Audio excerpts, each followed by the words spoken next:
We're here because these are the real estates. This is the real British public. The people who live real lives, who understand the problems. The people who have been betrayed in every town and city. Okay? 75% of our country are working class. They're from our background. 96% of those traitors in Parliament are middle class. Their children are privately educated. They know nothing about the lives we live. They are not us, and they don't care.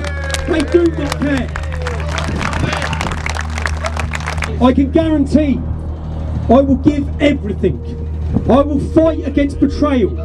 I will fight for the truth, and I will never pander ever to political correctness. I'll probably make a few mistakes, like we all do. That's it. That's it. But the jacket's a mistake. Also, you said that. Where's your Stone Island?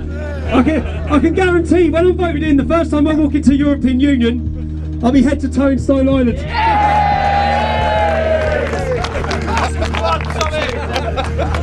I've been censored from everywhere. Everyone's getting censored. It's not just me. We're all being censored. Free speech is under attack. Why have I been removed from all social media? I actually take it as a positive because they fear. They don't fear me. They fear the support that grew. And it isn't necessarily about me. What happened when I went to jail, what's happened over the years, I'm speaking. I realised when I started the English Defence League, I thought I'd witnessed all these problems. I'd seen such injustice growing up. I'd seen the two-tier system. I'd seen the two-tier funding system, where other communities are given everything. Support groups, everything is there for them. You can guarantee, if a member of the Muslim community has a problem on a Friday, it'll be sorted by the Monday. Our communities, we're left with them. There's no help, there's no support. They get everything. Now, I'd seen that growing up in Luton. I'd seen so many wrongs. I'd seen the rape gangs. I'd seen the attacks. I'd seen religious attacks. I'd seen the hatred. And when I started the EDL, I thought it was Luton. I thought this was our problem. And then I realised when the phenomenon swept the country, and I met people in every other town and city, and I started speaking to them, that these problems were across the country. And that's what they fear. They fear a voice.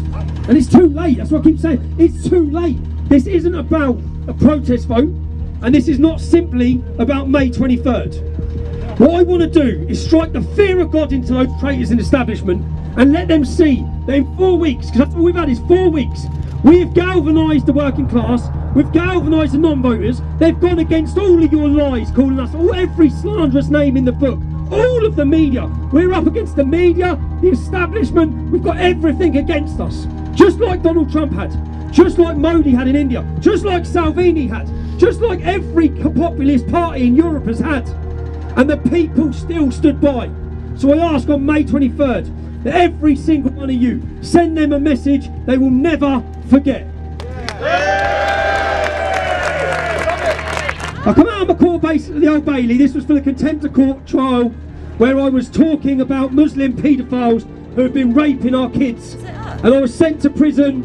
I was held for 2.5 months on solitary confinement, and then I was released because everything that happened in that court trial was unlawful and unjust. So when I come out there, I was invited to dinner at the House of Lords by Lord Pearson. Do you know there's only one person in the establishment? There's only one man who has spoke publicly about Islam in the last 50 years. There's 650 MPs. Not one of them, not one, will tell the truth. Not one of them will talk about the problems that affect us. Not one of them will talk about our concerns, about the way our country's going, about the change, about our culture, about our identity. Not one of them will stand up for us. When I went to dinner at the House of Lords, I saw the next day as it was put all over the newspapers. And I watched as Berko, and I watched the way they spoke of me. But when they talk of me, I don't think they're talking of me. I think they're talking about us. I think they're talking about us. It's not. But there's sneering platitude of those self-righteous politicians.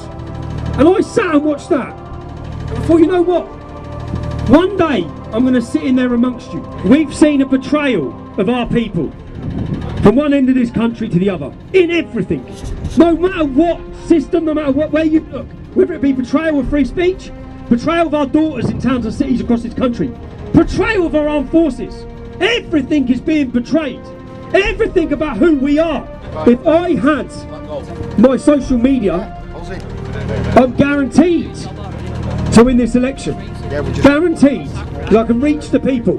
What they've done by silencing us is they've stopped that ability. You know, every single person who's going up against me in this vote, all the other 8 parties, they're spending £360,000 on their campaign. They're using social media advertising. You see, most of these people who come on their counter-protests against us, they're being paid.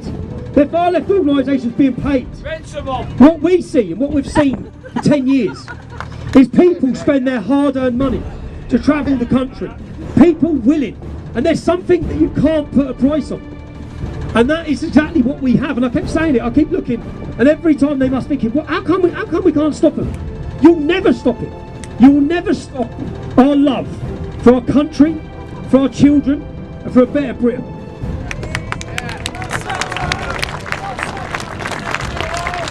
What can you do for breaking it? I have said, if I get in, I will donate 100% of the money to the victims of sexual exploitation. All victims, yeah?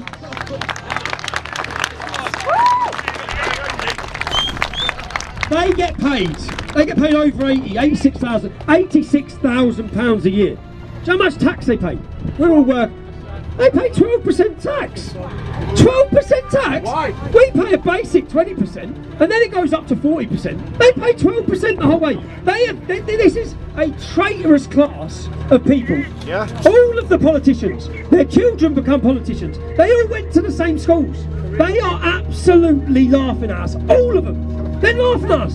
Do you know why they're laughing at us? Because we don't vote. Because we're not political. It's not just the people say they support you. I see the passion. I hear people saying, come on! As they drive down their cars, beeping, come on! That is the thing. People are feeling it. We've got to wake up. We have to wake up. People are feeling it. This country is ready. Understand our power. Yeah? We just need to use it. We've got it. We're the majority. Trust me, as I said, we are the mainstream. They all keep doing this fringe thing. I can tell you, guarantee you, everywhere I go, I see it. Everywhere I go. The majority of people are feeling it. It's just about using it. So thank you for taking the time out. It's been beautiful weather.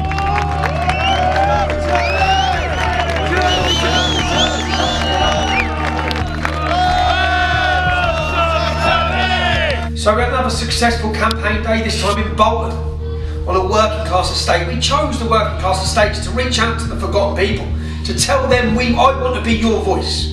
Send them a message. Now, if we went into the city centre, gangs of young Muslim youth were mobbed up. Then they left from the city centre to make their way to this estate miles to try and attack people.